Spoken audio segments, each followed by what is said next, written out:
भारतीय सूचना प्रौद्योगिकी संस्थान लखनऊ ट्रिपल आईटी लखनऊ के दूसरे दीक्षांत समारोह में राष्ट्रपति द्रौपदी मुर्मू ने युवाओं को विकसित भारत के संकल्प के तहत काम करने का मंत्र दिया। वहीं उन्होंने आर्टिफिशियल इंटेलिजेंस के सकारात्मक पहलुओं का भी जिक्र किया और इसकी कमियां भी गिनाई। दीक्षांत समारोह में कुल 315 विद्यार्थियों को डिग्रियां प्रदान की गईं, जिनमें 61 छात्राएं और 254 छात्र शामिल हैं। इस दौरान वर्ष 2018, 2019, 2020 और 2021 के उत्तीर्ण छात्र छात्राओं को डिग्रियां प्रदान की गईं। इसके अलावा बीटेक समेत विभिन्न विभागों के टॉपर्स को गोल्ड मेडल दिए गए।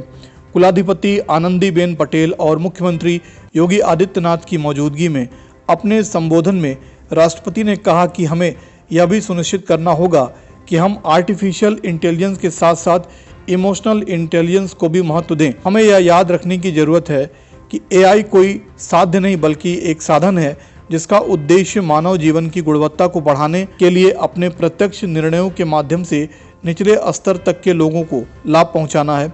राष्ट्रपति द्रौपदी मुर्मू ने छात्रों से कहा कि आपको संकल्प लेना है कि जब भारत अपनी आज़ादी के 100 साल पूरे करेगा तो आने वाली पीढ़ियां ऐसे भारत में पैदा होंगी जो समृद्ध हो और जहां विकास पूर्ण रूपेण समावेशी हो। उन्होंने कहा कि परिवर्तन प्रकृति का नियम है। मानव जीवन को आसान बनाने और उत्पादकता बढ़ाने के लिए आर्टिफिशियल इंटेलिजेंस और मशीन लर्निंग महत्वपूर्ण उपकरण साबित हो रहे हैं। अपने व्यापक अनुप्रयोग के साथ यह हमारे जीवन लक्ष्यों के सभी पहलुओं को छू रहा है।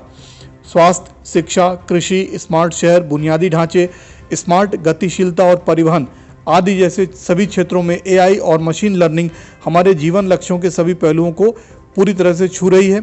इसके साथ ही उन्होंने कहा कि विज्ञान समावेशी जीवन के साथ हमें जीवन के भावनात्मक पहलुओं पर भी ध्यान देना होगा। Bureau report, TV 24।